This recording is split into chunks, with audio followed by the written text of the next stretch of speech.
Note before the script. I don't have verified information about a Kimi K3 release, Claude Opus 5, or GPT-5-6. These fall outside what I can confirm. I've written the script around what is verifiable: Moonshot's Kimi K2 and K2 thinking releases, licensing, pricing, and the open weight policy landscape, and hedged all K3 specific claims explicitly. Please fill in the confirmed K3 numbers and cross-check the placeholder competitor names before recording. Mark down open weights. Two words that have become the most consequential fault line in artificial intelligence, and almost nobody outside engineering circles is tracking them. This week, Moonshot AI, the Beijing lab behind the Kimi model family, released Kimi K3 with downloadable weights, not an API key, not a chat window, the model file itself, a caveat up front, and it matters. The release is days old. Independent verification of Moonshot's benchmark claims is still in progress. Treat every performance number you hear this week, including theirs, as vendor reported until third parties confirm it. What is not in dispute is the pattern behind it.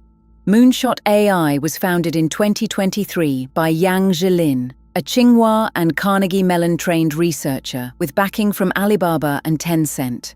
For its first 2 years, it was a consumer chatbot company known for long context reading. Then the release cadence changed. Kimi K1.5 arrived in January 2025. Kimi K2 followed on July 11th, a 1 trillion parameter mixture of experts model with roughly 32 billion active parameters per token, published under a modified MIT license. Kimi K2 Thinking landed November 6th, adding extended reasoning and long horizon tool use. 3 major open releases in under a year. Each one closed measurable distance on the closed frontier. Precision matters here because the terms get abused. Open weights means the trained parameters are published. It does not mean the training data is disclosed, or the training code, or the reinforcement learning recipe. Almost no frontier lab releases those. Moonshot's K2 license was a modified MIT, permissive, with an attribution clause triggered only if your product exceeds roughly 100 million monthly active users or $20 million in monthly revenue. Compare that to Meta's Llama license, which carries a broader acceptable use policy.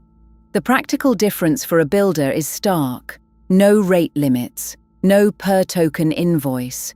Your data never leaves your infrastructure. And critically, the model cannot be deprecated out from under you. Here is where discipline is required. On K2 Thinking, Moonshot reported 44.9% on humanity's last exam with tools, 60.2% on BrowseComp, and 71.3% on SWE Bench Verified. Independent evaluators, including artificial analysis, broadly corroborated that the model sat near the closed frontier on agentic and coding tasks, not identical, but in the same tier. Moonshot is now claiming parity or near parity for K3 against the leading closed models on similar categories. Be skeptical. Benchmark contamination is real. Tool harnesses differ between labs, and self-reported agentic scores are among the least reproducible numbers in the field. Wait for the replications. The strategic story is not really about benchmarks, it is about cost.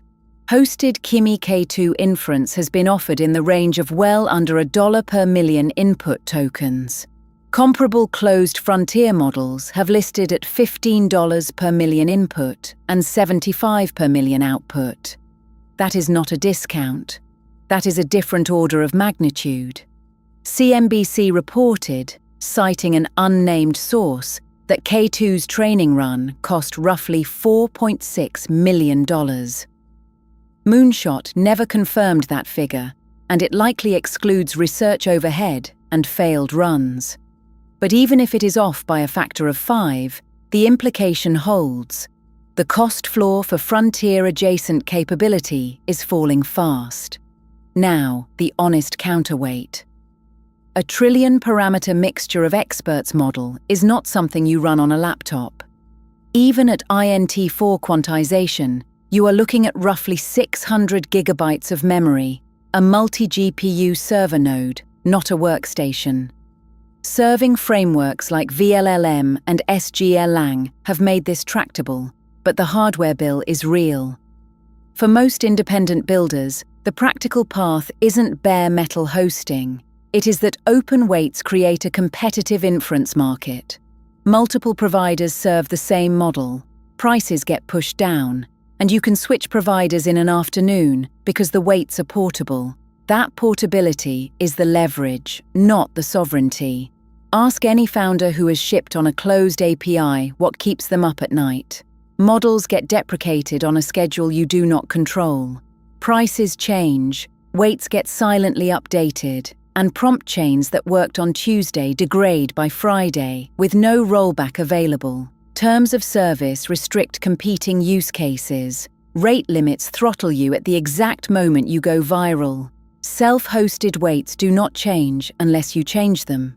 For regulated sectors, healthcare, defense contracting, legal, that determinism, plus the guarantee that customer data never crosses a third-party boundary, is often the entire procurement argument. Fine-tuning on proprietary data compounds it further. This is no longer purely a technical debate. On July 23, 2025, the White House released its AI Action Plan, which explicitly called for encouraging open-weight American models, citing the risk that global developers standardize on foreign systems. 2 weeks later, on August 5th, OpenAI published GPT-OSS 120B and GPT-OSS 20B, its first open-weight release since GPT-2 in 2019. The trigger was DeepSeek R1 in January 2025, followed by Qwen, GLM, Minimax, and Kimi. Chinese labs now account for a substantial and growing share of open model downloads globally. NVIDIA's Jensen Huang has repeatedly and publicly warned that China's open models are winning developer mindshare. The Atom project, backed by American venture capital, was launched specifically to answer that. So where does this leave a builder in 2026? Open weights are not a free lunch. Safety mitigations can be stripped from any downloadable model. That is a genuine, documented risk, not a talking point. Training data provenance is opaque, and regulatory scrutiny of foreign origin weights in sensitive deployments is tightening, not loosening. But the calculus has shifted. Frontier-adjacent capability is now something you can own rather than rent, at a cost structure that no longer requires venture funding to survive.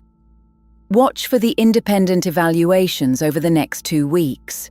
Read the actual license text. And treat this week's benchmark claims, from every lab in every country, as marketing until someone else reproduces them.